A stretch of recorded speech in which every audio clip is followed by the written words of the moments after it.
ಕಿಚ್ಚನ ಬಿಲ್ಲಾ ರಂಗಭಾಷಾ ಮೊದಲ ಹೀರೋಯಿನ್ ಕೊನೆಗೂ ರಿವೀಲ್.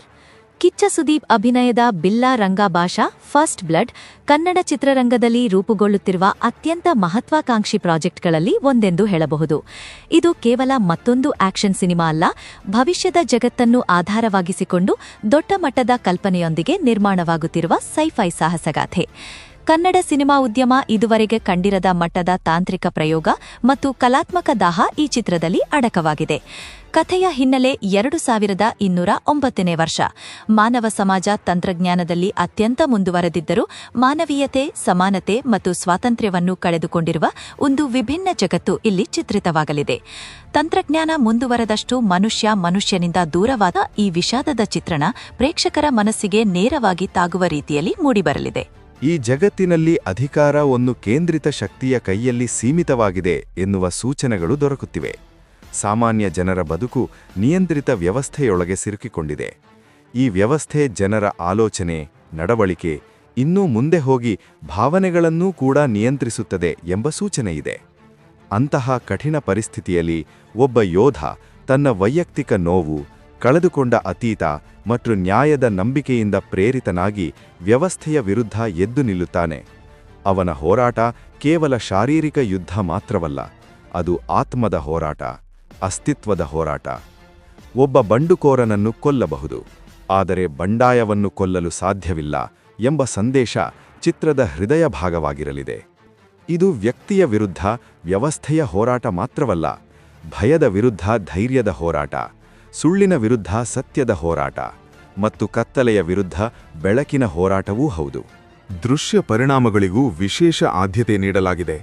ಭವಿಷ್ಯದ ನಗರಗಳು, ಹಿಮಾಚ್ಛಾದಿತ ಪ್ರದೇಶಗಳು, ಅಗ್ನಿಯಿಂದ ನಾಶವಾದ ಭೂದೃಶ್ಯಗಳು ಮತ್ತು ದೊಡ್ಡ ಮಟ್ಟದ ಯುದ್ಧ ದೃಶ್ಯಗಳನ್ನು ನೈಜವಾಗಿ ಮೂಡಿಸಲು ಉನ್ನತ ಮಟ್ಟದ ತಂತ್ರಜ್ಞಾನ ಬಳಸಲಾಗುತ್ತಿದೆ.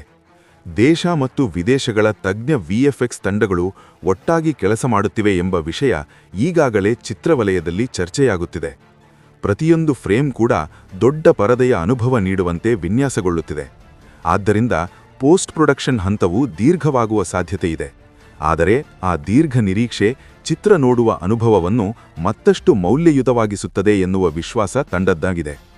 ಪೋಸ್ಟರ್ಗಳಲ್ಲಿ ಕಿಚ್ಚ ಸುದೀಪ್ ಸಂಪೂರ್ಣ ವಿಭಿನ್ನ ಅವತಾರದಲ್ಲಿ ಕಾಣಿಸಿಕೊಂಡಿದ್ದಾರೆ. ರಗ್ಗಡ್ ಲುಕ್, ಹಿಮಪ್ರದೇಶಗಳಿಗೆ ತಕ್ಕ ಉಡುಪು, ಕಣ್ಣುಗಳಿಗೆ ಗಾಗಲ್ಸ್ ಮತ್ತು ಅದರಲ್ಲಿ ಪ್ರತಿಫಲಿಸುವ ಅಗ್ನಿಜ್ವಾಲೆಗಳು. 2025ರ ಏಪ್ರಿಲ್ನಲ್ಲಿ ಶೂಟಿಂಗ್ ಆರಂಭಗೊಂಡಿದ್ದು 2026ರಲ್ಲಿ ಚಿತ್ರೀಕರಣ ಸಕ್ರಿಯವಾಗಿ ಮುಂದುವರಿಯುತ್ತಿದೆ. ಎಲಾಬರೇಟ್ ಸೆಟ್ಗಳು ಮತ್ತು ತಾಂತ್ರಿಕ ಸಿದ್ಧತೆಗಳ ಕಾರಣದಿಂದ ಚಿತ್ರೀಕರಣ ಹಂತ-ಹಂತವಾಗಿ ಯೋಜಿತ ರೀತಿಯಲ್ಲಿ ನಡೆಯುತ್ತಿದೆ. ಕಿಚ್ಚ ಸುದೀಪ್ ತಮ್ಮ ಇತರ ಚಿತ್ರಗಳ ಕೆಲಸಗಳನ್ನು ಮುಗಿಸಿ ಈ ಪ್ರಾಜೆಕ್ಟ್ಗೆ ಹೆಚ್ಚಿನ ಸಮಯ ನೀಡಿದ್ದಾರೆ ಎನ್ನುವುದು ಗಮನಾರ್ಹ.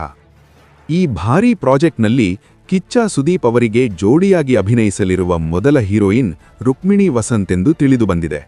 ಗಂಭೀರ ಮತ್ತು ಪ್ರಭಾವಿ ಪಾತ್ರಗಳಲ್ಲಿ ಕಾಣಿಸಿಕೊಂಡಿರುವ ನಟಿಯಾಗಿ ಅವರು ಪರಿಚಿತರು. ತಮ್ಮ ಪ್ರತಿಭೆ ಮತ್ತು ಅಭಿನಯ ಶ್ರದ್ಧೆಯಿಂದ ಕನ್ನಡ ಚಿತ್ರರಂಗದಲ್ಲಿ ಪ್ರಮುಖ ಸ್ಥಾನ ಗಳಿಸಿಕೊಂಡಿರುವ ರುಕ್ಮಿಣಿ ಈ ಫ್ಯೂಚರಿಸ್ಟಿಕ್ ಜಗತ್ತಿನಲ್ಲಿ ಕೇವಲ ಹೀರೋಯಿನ್ ಆಗಿರದೆ ಕಥೆಯ ಪ್ರಮುಖ ತಿರುವಿಗೆ ಕಾರಣವಾಗುವ ಶಕ್ತಿಶಾಲಿ ಮತ್ತು ಸ್ವತಂತ್ರ ವ್ಯಕ್ತಿತ್ವದ ಪಾತ್ರ ನಿರ್ವಹಿಸಲಿದ್ದಾರೆ ಎನ್ನಲಾಗುತ್ತಿದೆ. ಕಿಚ್ಚ ಮತ್ತು ರುಕ್ಮಿಣಿ ಜೋಡಿ ತೆರೆಯ ಮೇಲೆ ಹೇಗೆ ಮಿಂಚುತ್ತದೆ ಎಂಬ ಕುತೂಹಲ ಅಭಿಮಾನಿಗಳಲ್ಲಿ ತೀವ್ರವಾಗಿ ಮನೆ ಮಾಡಿದೆ. ಚಿತ್ರವನ್ನು ಕನ್ನಡ, ಹಿಂದಿ, ತೆಲುಗು, ತಮಿಳು ಮತ್ತು ಮಲಯಾಳಂ ಭಾಷೆಗಳಲ್ಲಿ ಪ್ಯಾನ್ ಇಂಡಿಯಾ ಮಟ್ಟದಲ್ಲಿ ಬಿಡುಗಡೆ ಮಾಡುವ ಉದ್ದೇಶವಿದ್ದು, ನಿರ್ಮಾಣದ ಮಟ್ಟ ಮತ್ತು ಪೋಸ್ಟ್ ಪ್ರೊಡಕ್ಷನ್ ಅವಧಿಯನ್ನು ಗಮನಿಸಿದರೆ 2026ರ ಕೊನೆಯಲ್ಲಿ ಬಿಡುಗಡೆಯಾಗುವ ಸಾಧ್ಯತೆಯಿದೆ ಎಂದು ಅಭಿಮಾನಿಗಳು ನಿರೀಕ್ಷಿಸುತ್ತಿದ್ದಾರೆ. ಒಟ್ಟಿನಲ್ಲಿ ಈ ಚಿತ್ರ ಕನ್ನಡ ಚಿತ್ರ ಇತಿಹಾಸದಲ್ಲಿ ಒಂದು ಮೈಲಿಗಲ್ಲಾಗುವ ಎಲ್ಲ ಲಕ್ಷಣಗಳನ್ನು ಹೊಂದಿದೆ. ಹೆಚ್ಚಿನ ಅಪ್ಡೇಟ್ಗಳಿಗಾಗಿ ನಮ್ಮ ವಿಡಿಯೋ ಶೇರ್ ಮಾಡು ಹಾಗೂ ಸಪೋರ್ಟ್ ಮಾಡಿ. ಕಮೆಂಟ್ ಬಾಕ್ಸ್ ಕೂಡ ಚೆಕ್ ಮಾಡಿ.